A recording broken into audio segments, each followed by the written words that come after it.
আমি এই আয়াতে কারিমা তিলাওয়াত করেছি, আল্লাহ তাআলা এই আয়াতের মধ্যে নামাজের আদেশ দিয়েছেন। নিজে নামাজ পড়তে হবে, পরিবার দিগকে নামাজ পড়ার আদেশ করতে হবে এবং নামাজ সমাজের মধ্যে প্রতিষ্ঠা করতে হবে এবং এর উপর অবিচল থাকতে হবে। একটা আয়াত কিন্তু অর্থ করেছে কিন্তু চারটা। নিজে নামাজ পড়তে হবে, নিজের অধীনস্থ যারা তাদেরকে নামাজ পড়ার জন্য আদেশ করতে হবে এবং শুধু নামাজ পড়লে হবে না, নামাজ কায়েম করতে হবে। নামাজ কি করতে হবে ভাই? কায়েম করতে হবে এবং এর উপর অবিচল থাকতে হবে। এই আয়াতে কারিমার উপরে সংক্ষিপ্ত ব্যাখ্যা এবং হাদিস থেকে একটি হাদিস তেলাওয়াত করেছি, ইনশাআল্লাহ সংক্ষিপ্ত সময়ে বলার চেষ্টা করব। সর্বপ্রথম আমরা জেনে নিচ্ছি যে আমরা যে নামাজ পড়ি, দিনে কয় ওয়াক্ত নামাজ পড়ি ভাই? 5 ওয়াক্ত। কয় ওয়াক্ত ভাই? 5 ওয়াক্ত। এটার প্রমাণ কি? কোথায় থেকে আসলো? 5 ওয়াক্তই কি পড়তে হবে নাকি 2 ওয়াক্ত ছেড়ে দেওয়া যাবে? এর প্রমাণটা কি? আল্লাহ তাআলা সূরা তাহা 130 নম্বর আয়াতের মধ্যে বলেন, فاصبر على ما يقولون وسبح بحمد ربك قبل طلوع الشمس وقبل غروبها ومن آناء الليل فسبح وأطراف النهار لعلك ترضى। সূরা তাহা 16 নম্বর পড়া আয়াতটা আসছে।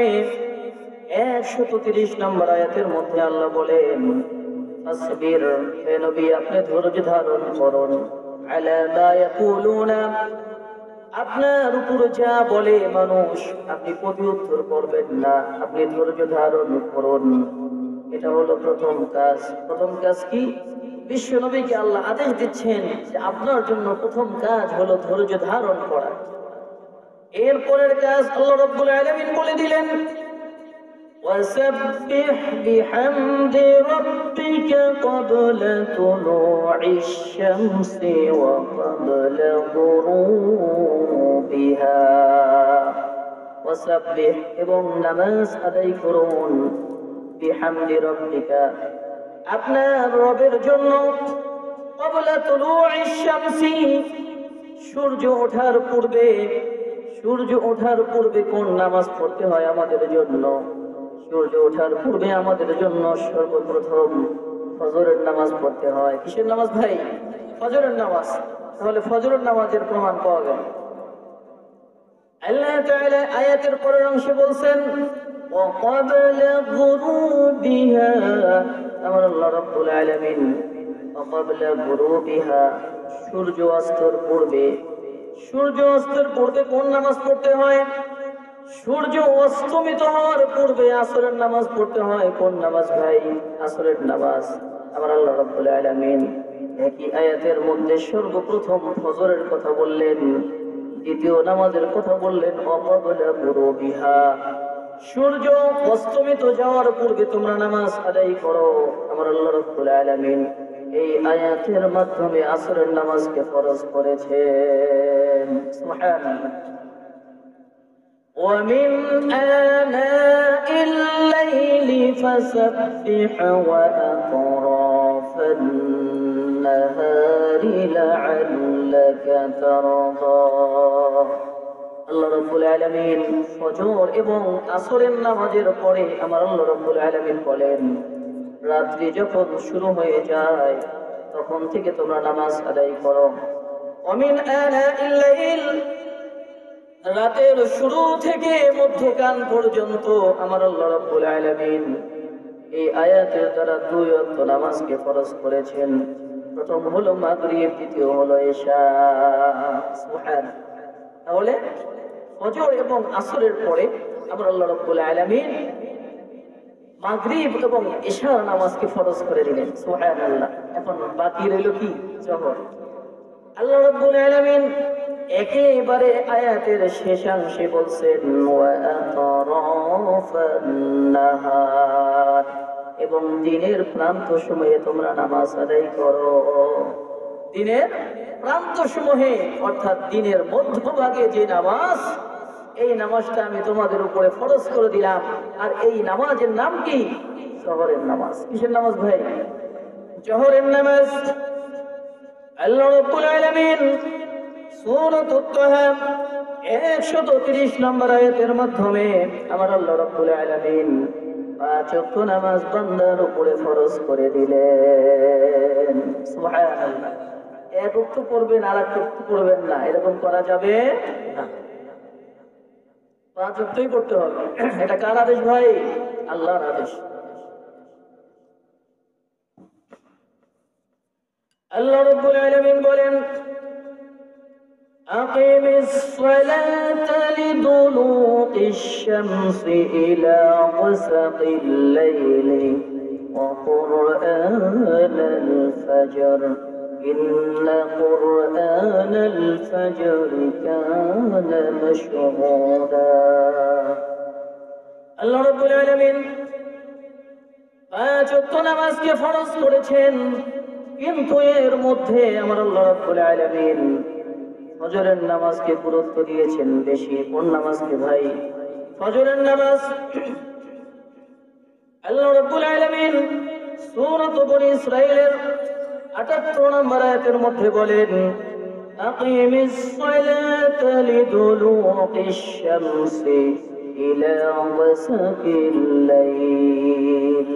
আকিমিস সালাত, তোমরা নামাজ কায়েম করো, নামাজ পড়ো। তোমরা নামাজ পড়ো। আকিম মানে হলো তোমরা কায়েম করো, তোমরা নামাজ পড়ো। as-সালাত মানে হলো নামাজ। লিদুলুকিশ শামস, সূর্য অন্ধকার পর্যন্ত তোমরা নামাজ পড়তে থাকো, রাতের অন্ধকার পর্যন্ত।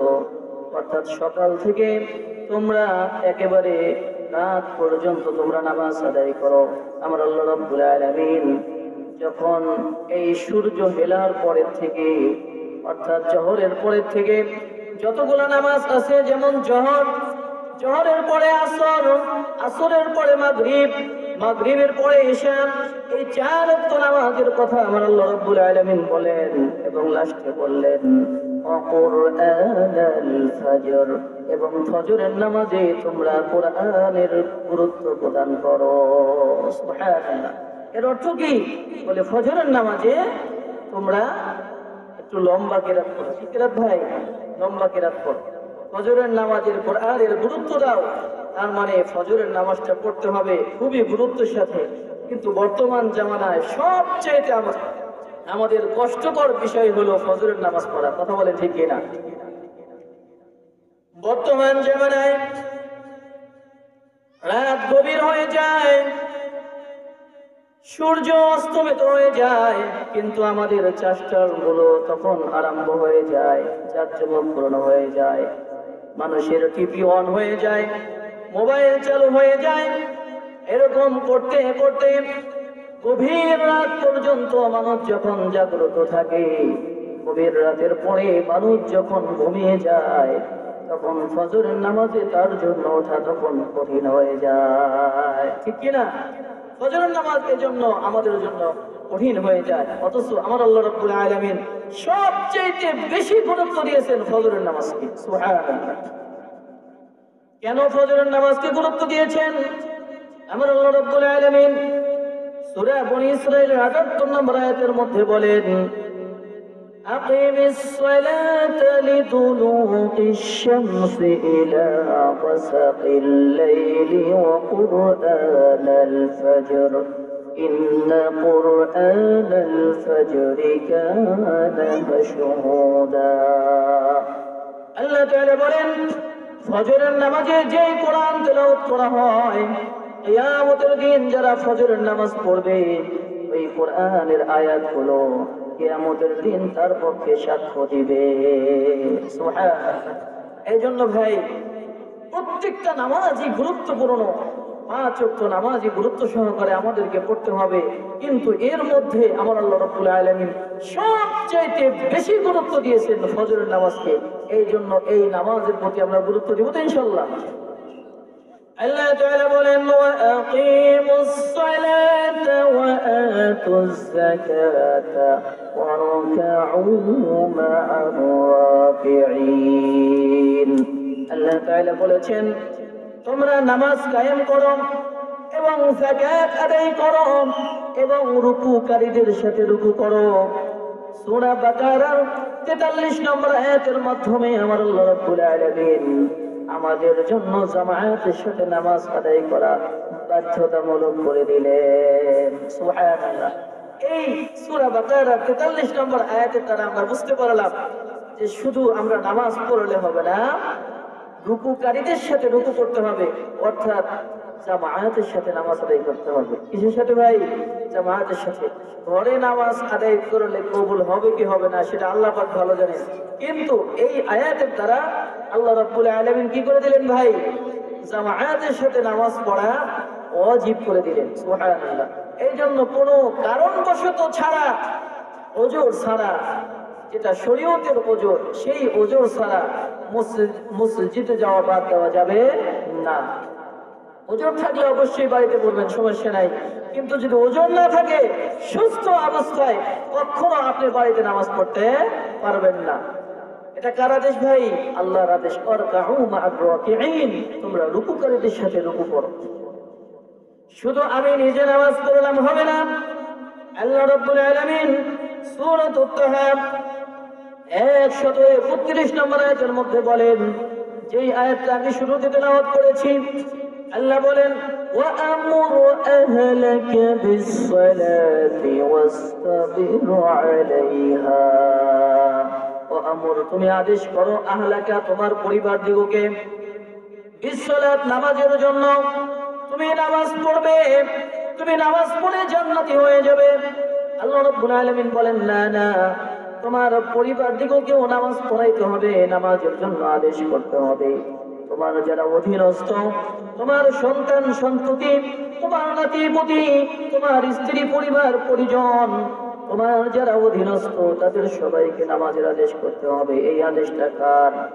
আল্লাহ রাব্বুল আলামিন বলেন وَأَمُرْ أَهْلَكَ بِالصَّلَاةِ وَاصْطَبِرْ عَلَيْهَا।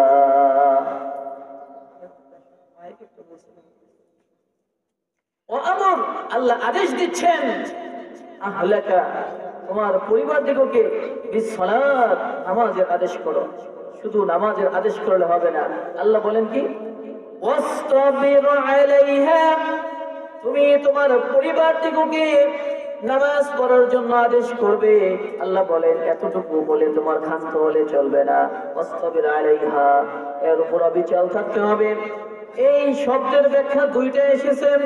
প্রথম নাম্বার ব্যাখ্যা হলো তুমি নামাজ পড়বে, সময় পড়বে, সময় পড়বে না, এরকম করলে হবে না, অবিচল থাকতে হবে।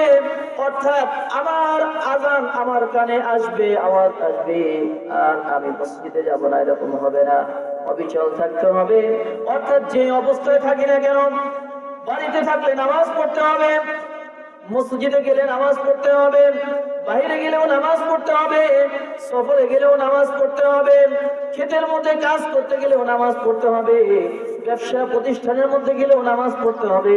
আল্লাহ বলেন ওয়াসতাবির আলাইহা, তুমি আজকে নামাজ পড়লে কালকে পড়লে না, এরকম করলে হবে না, সর্ব অবস্থায় নামাজের প্রতি অবিচল থাকতে হবে। আল্লাহ বলেন ওয়াসতাবির আলাইহা, তুমি এর উপর অবিচল থাকো।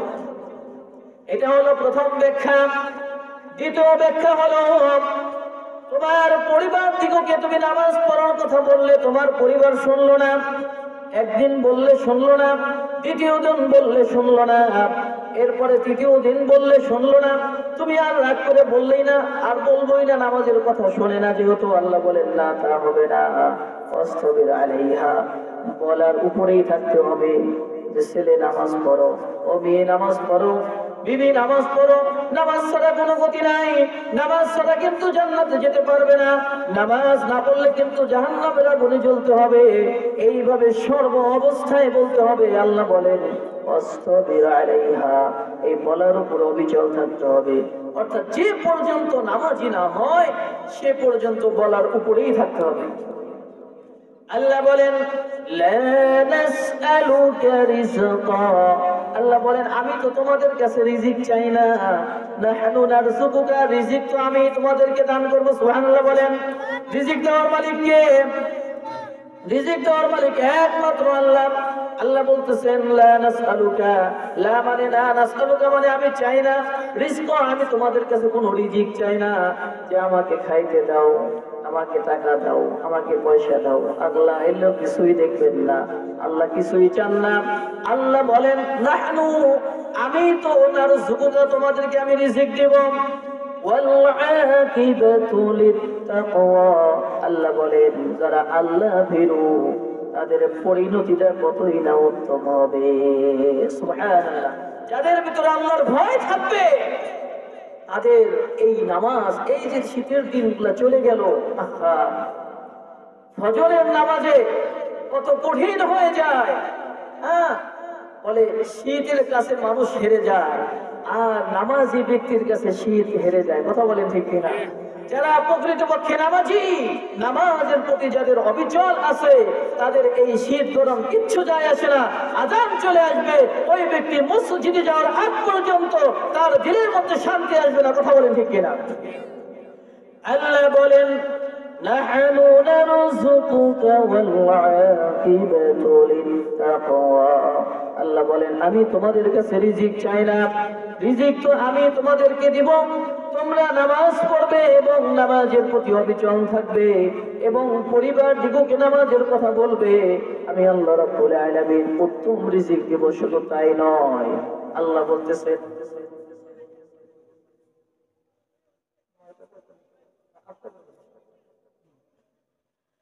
নাহনু নারযুকুকা ওয়াল আকিবাতু লিত্তাকওয়া, আল্লাহ বলেন আমি তো রিজিক দিবই এবং শেষ পরিণতিটা তাদের অনেক উত্তম হবে। আল্লাহ আরো আদেশ দিচ্ছেন সূরা আরাফের 29 নম্বর আয়াতের মধ্যে আল্লাহ তাআলা বলেন কুল, হে নবী আপনি বলে দেন, আমার রব্বি, আমাকে আমার প্রভু আদেশ করেছেন বিল কিসতি, ইনসাফ করার জন্য। وأقيموا وجوهكم عند كل مسجد, এবং মসজিদে গিয়ে নামাজ আদায় করার জন্য। সুবহানাল্লাহ। এই আদেশটা কার? আল্লাহর আদেশ। শুধু তাই নয়, ওয়াদউহু মুখলিসিনা লাহুদ্দিন, আল্লাহ বলেন এবং আমাকে তোমরা ডাকবে ইখলাসের সাথে। কিসের সাথে ভাই? ইখলাসের সাথে।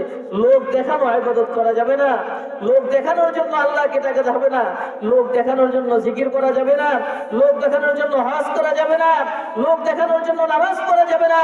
আল্লাহ বলেন ওয়াদউহু, তোমরা আমাকে ডাকো মুখলিসিনা লাহুদ্দিন, ইখলাসের সাথে। সুবহানাল্লাহ। খুলুসিয়াতের সাথে, একেবারে আল্লাহর জন্যই, একমাত্র আল্লাহকে রাজি খুশি করার জন্যই আল্লাহকে ডাকতে হবে।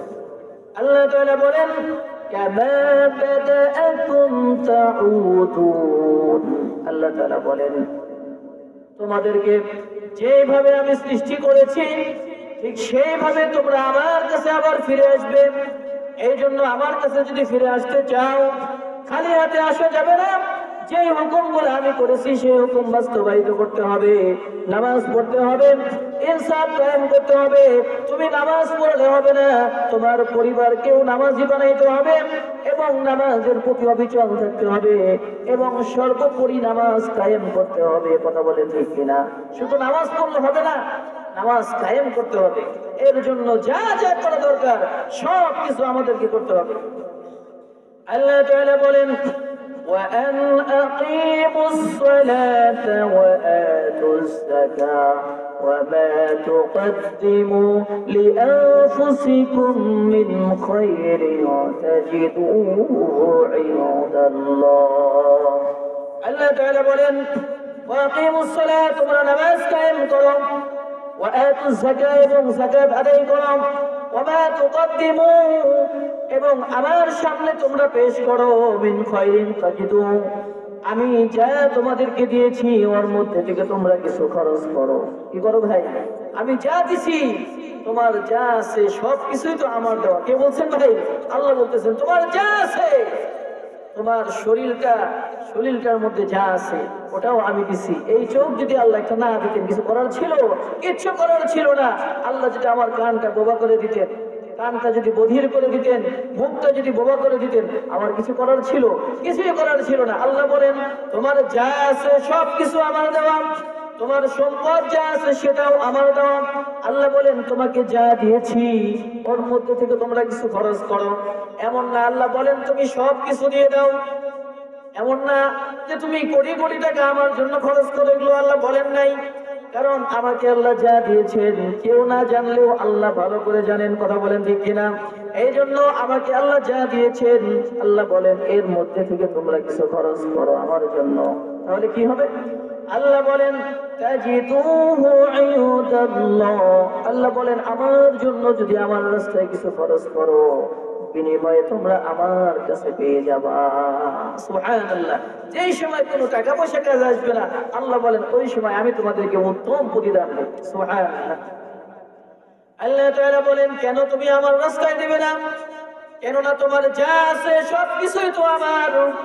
আল্লাহ তাআলা সূরা আনআম 162 নম্বর আয়াতের মধ্যে বলেন قل إن صلاتي ونسكي ومحياي ومماتي لله رب العالمين। আল্লাহ বলেন কুল, হে নবী আপনি বলে দেন, ইন্না অবশ্যই, সলাতি আমার নামাজ, অনুসুকি আমার কুরবানি, ওমাহাইয়া আমার জীবন, ওমামাতি আমার মরণ, লিল্লাহি রাব্বিল আলামিন, একমাত্র আল্লাহর জন্য। কার জন্য ভাই? একমাত্র আল্লাহর জন্য আমার জীবন, আমার মরণ, আমার সব কিছু, আমার নামাজ, আমার কুরবানি, যা কিছু আছে সব কিছু একমাত্র কার জন্য ভাই? একমাত্র আল্লাহর জন্য। কে বলছেন ভাই?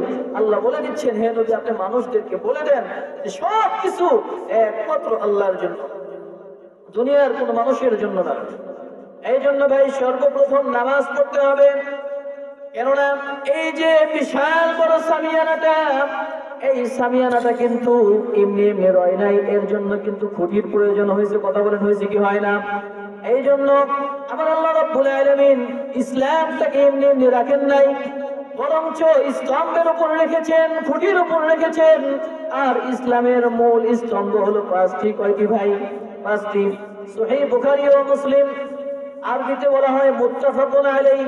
এই দুইটা কিতাবের মধ্যে একটা হাদিস আছে, বিশ্বনবী বলেন বুনিয়াল ইসলামু আলা খামসিন, ইসলামের ভিত্তি হলো পাঁচটি জিনিসের উপরে। কয়টি জিনিসের উপর ভাই?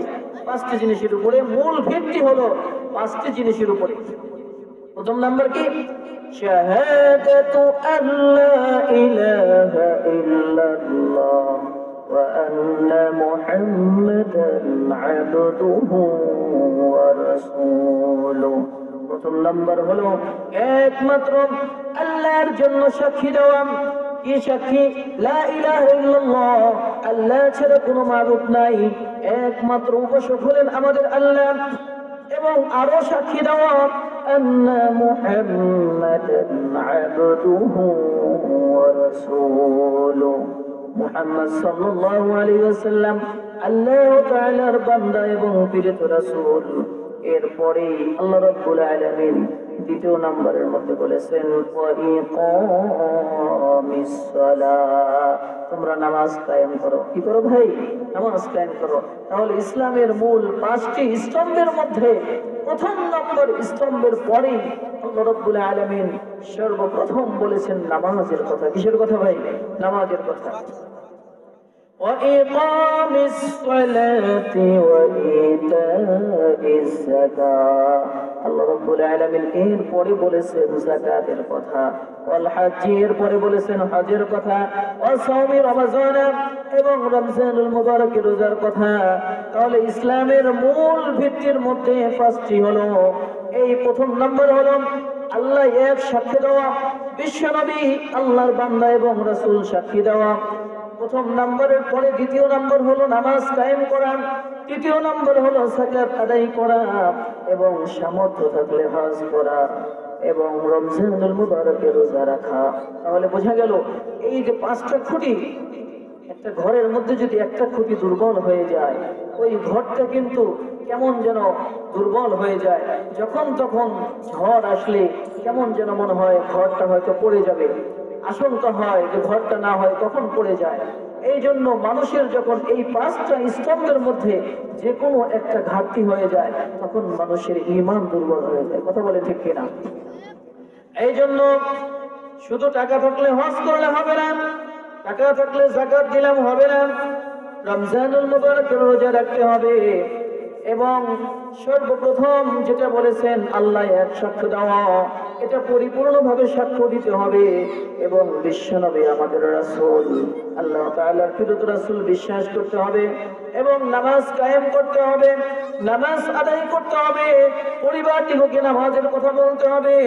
যদি এমন হয়ে যায় যে আমার নামাজ দুর্বল হয়ে গেল, কোনো সময় পড়ি, কোনো সময় পড়ি না, কোনো সময় মসজিদে গিয়ে পড়ি, কোনো সময় বাড়িতে পড়ি, বলে না হবে না। কেননা যদি নামাজের গুরুত্ব দিতে চাও, তাহলে সর্ব অবস্থায় মসজিদে গিয়ে নামাজ পড়তে হবে, মসজিদে গিয়ে জামায়াতের সাথে নামাজ আদায় করতে হবে। বাড়িতে নামাজ পড়ার কোনো বিধান নাই ওযর ছাড়া। এই জন্য ভাই, জামায়াতের কথা আল্লাহ রাব্বুল আলামিন এমনি এমনি বলেন নাই, জামায়াতের অনেক গুরুত্ব আছে। নামাজ পড়লে কি লাভ? আল্লাহ তাআলা সূরা মুমিনুন 1 নম্বর আয়াতের মধ্যে বলেন, قد أفلح المؤمنون الذين هم في صلاتهم خاشعون। আল্লাহ তাআলা বলেন অবশ্যই আফলাহা কামিয়াব হয়ে গেল, সফল কাম হয়ে গেল মুমিনুন, ওই মুমিন ব্যক্তি আল্লাযীনা যারা হুম ফি সালাতিহিম খাশিউন, যারা একাগ্রতার সাথে নামাজ আদায় করে, যারা একাগ্রতার সাথে খুশুর সাথে নামাজ আদায় করে, আল্লাহ বলেন তাদের পুরস্কার হলো কি? তারা সফল কাম। সুবহানাল্লাহ। তাদের কোনো টেনশন নাই, তারা একেবারে কামিয়াব হয়ে যাবে, তাদের কোনো টেনশনের কোনো কারণ নাই। সর্বপ্রথম পুরস্কার হলো তারা সফল। সুবহানাল্লাহ। আল্লাহ তাআলা আরো বলেন, وعباد الرحمن الذين يمشون على الأرض هونا وإذا خاطبهم الجاهلون। আল্লাহ তাআলা বলেন মুমিন বান্দা তো তারাই যারা জমিনের মধ্যে নম্র সহকারে চলে, আর যখন তাদের সামনে মূর্খ ব্যক্তিরা চলে আসে, তাদের সাথে তারা তর্ক করে না, তারা বলে ক্বালু সালামা, তারা সালাম দিয়ে চলে যায়। তারা মূর্খ ব্যক্তিদের সাথে কি করে না? তর্ক করে না। কে বলছেন? আল্লাহ বলতেছেন সূরা ফুরকান আয়াত নম্বর 62। আল্লাহ বলেন প্রকৃত মুমিন বান্দা তারাই আল্লাযীনা যারা ইয়ামশুনা চলে আলাল আরদি জমিনের উপরে হাওনা ও নম্র হয়ে, ওয়াইযা খাতাবাহুমুল জাহিলুন, যখন অজ্ঞ লোকেরা মূর্খ লোকেরা যখন তাদের সামনে আসে বিবাদ করার জন্য, তারা বিবাদ করে না, তারা তর্ক করে না, তারা তখন কি বলে? আল্লাহ শিখিয়ে দিচ্ছেন ক্বালু, তারা বলে সালামা, সালাম। কি বলে? সালাম, শান্তি। সালাম দিয়ে তারা পাশ কেটে চলে যায়। তোর মতো তুই বলতে থাক, তোর সাথে কথা বলার আমার সময় নেই। কথা বলেন ঠিক কিনা? এবং আল্লাহ বলতেছেন মুমিন বান্দা তো তারাই والذين يبيتون لربهم سجدا وقياما। আল্লাহ বলেন যারা ইয়াবিতুনা রাত্রি জাগরণ করে, লিরাব্বিহিম একমাত্র আল্লাহর জন্য। কার জন্য ভাই? টিভির জন্য রাত্রি জাগরণ করে না, বিপিএল এর জন্য রাত্রি জাগরণ করে না, ফুটবল খেলার জন্য রাত্রি জাগরণ করে না, কাশটালে বসে সিনেমা দেখার জন্য রাত্রি জাগরণ করে না, তারা রাত্রি জাগরণ করে লিরব্বিহিম, একমাত্র আল্লাহর জন্য। কার জন্য ভাই? আল্লাহর জন্য। এবং রাত্রি জাগরণ করে কি করে? আল্লাহ শিখিয়ে দিচ্ছেন সুজদাও ওয়া কিয়ামা। তারা দুইটা কাজ করে, একটা হলো সুজদান, সিজদারত অবস্থায় রাত্রি কাটায় দেয়, আর একটা হলো ওয়া কিয়ামা, দণ্ডায়মান অবস্থায় অর্থাৎ দাঁড়ানো অবস্থায় ইবাদত করে এবং সিজদারত অবস্থায় ইবাদত করে আল্লাহ রাব্বুল আলামিনের জন্য তারা রাত্রিটাকে জাগরণ করে। আল্লাহ শিখিয়ে দিচ্ছেন ওই সমস্ত বান্দারাই হলো প্রকৃতপক্ষে মুমিন বান্দা। সুবহানাল্লাহ। আমরা তো রাত্রে জাগি অনেক কারণে, কিন্তু আল্লাহ বলতেছেন কি? প্রকৃত মুমিন বান্দা তারাই যারা সারা রাত্রে একদম গরুর মতো ঘুমায় না, কিছু সময় আল্লাহর জন্য কি করে? দাঁড়ানো অবস্থায়, সিজদারত অবস্থায় তারা নামাজ পড়ে। রাসূল সাল্লাল্লাহু আলাইহি সাল্লাম নামাজ পড়েছেন, দাঁড়িয়ে নামাজ পড়েছেন, পা মোবারক ফুলে যেত। এবং সিজদায় গিয়েছেন একেবারে মধ্যরাত্রি থেকে শেষ রাত্রি পর্যন্ত সিজদা গিয়েছেন, সিজদা থেকে ওঠেন না। মা আয়েশা সিদ্দিকা রাদিয়াল্লাহু তাআলা আনহা চিমটি কাটতেন যে কি বাবার রাসূল কি মারা গেল কিনা। রাসূল সাল্লাল্লাহু আলাইহি সাল্লাম চিমটি কাটার পর তিনি নড়ে উঠতেন, তখন মা আয়েশা বুঝতেন না এখনো জীবিত আছে। তাহলে বিশ্বনবী কি শিখিয়ে দিয়েছেন? শুধু সারা রাত্রে ঘুমালে হবে না, কিছু সময় আল্লাহর জন্য নামাজ পড়তে হবে। কিছু সময় কি করতে হবে ভাই? আল্লাহর জন্য নামাজ পড়তে হবে। কেন নামাজ পড়বেন না? এই নামাজের জন্য বিশ্বনবী কত কষ্ট করেছেন। নারায়ে তাকবীর। দ্বিতীয় বক্তার আগমন সেন ভাঙ্গাবাড়ির পক্ষ থেকে, মাহফিলের পক্ষ থেকে, যুবকদের পক্ষ থেকে নারায়ে তাকবীর। এক মিনিট শেষ করে। বিশ্বনবী নামাজের জন্য কষ্ট করেছেন, দান মোবারক শহীদ করেছেন। বিশ্বনবী অনেক অসুস্থ, এমত অবস্থায় মসজিদে যেতে পারলেন না। বিশ্বনবী অর্ডার দিয়ে দিলেন, যাও নামাজ পড়াইতে বলো। বিশ্বনবী মা আয়েশার উরুর উপরে শুয়ে আছেন। এমত অবস্থায় মসজিদে নববীতে নামাজ শুরু হয়ে গেল। বিশ্বনবী বললেন, আয়েশা রে, আমার মাথাটা একটু উঁচু করে দাও, আমি ওই নামাজের দৃশ্যটা একটু আমার স্বচক্ষে দেখতে চাই। মা আয়েশা সিদ্দিকা রাদিয়াল্লাহু তাআলা আনহা মাথাটাকে উঁচু করে ধরলেন এবং দেখলেন, প্রাণ ভরে নামাজের দৃশ্য দেখলেন। দেখে হুজুর পাক সাল্লাল্লাহু আলাইহি ওয়াসাল্লাম কেঁদে ফেললেন। মা আয়েশা বললেন, ইয়া রাসূলুল্লাহ, ইয়া হাবিবাল্লাহ, আপনি কান্না করতেছেন কেন? হুজুর পাক সাল্লাল্লাহু আলাইহি ওয়াসাল্লাম বলেন, আয়েশা রে, এই চোখের পানি এটা দুঃখের কোনো পানি নয়, এই চোখের পানি হলো সুখের পানি। আমি তো এই দৃশ্যটাই দেখতে চেয়েছিলাম। তুমি জানো না, এই নামাজের জন্য আমার দান মোবারক শহীদ করেছি, এই নামাজের জন্য আমার তাজা রক্ত বিলিয়ে দিয়েছি উহুদের প্রান্তরে, এই নামাজের জন্য আমার ঘর বাড়ি ছেড়েছিলাম, এই নামাজের জন্য আমার মাতৃভূমি ছেড়েছিলাম, এই নামাজের জন্য আমি যুদ্ধ করেছি। আজকে এই নামাজ যখন প্রতিষ্ঠা হয়ে গেল, আমি থাকবো না। এইভাবে নামাজ দাঁড়িয়ে আমার পরে সাহাবা আজমাইন নামাজ পড়বেন, তারপরে তাবেঈন নামাজ পড়বেন, তারপরে তাবেঈন নামাজ পড়বেন। এইভাবে একদল এরকম থাকবে, কিয়ামত পর্যন্ত তারা জামাতের সাথে নামাজ আদায় করবে। এই দৃশ্যটা দেখার জন্যই তো আমি এতদিন অপেক্ষায় ছিলাম। আমার এই চোখের পানি হলো আজকে সুখের পানি। সুবহানাল্লাহ। এই জন্য ভাই জামাতের সাথে নামাজ আদায় করতে হবে। আল্লাহ তাআলা আমাকে আপনাকে সকলকে তৌফিক দান করেন। সংক্ষিপ্ত সময় যে আলোচনা করলাম, আল্লাহ তাআলা সকলকে আমার তৌফিক দান করেন। ওয়া আখিরু দাওয়ানা আলহামদুলিল্লাহি রাব্বিল আলামিন। আসসালামু আলাইকুম ওয়া রাহমাতুল্লাহ।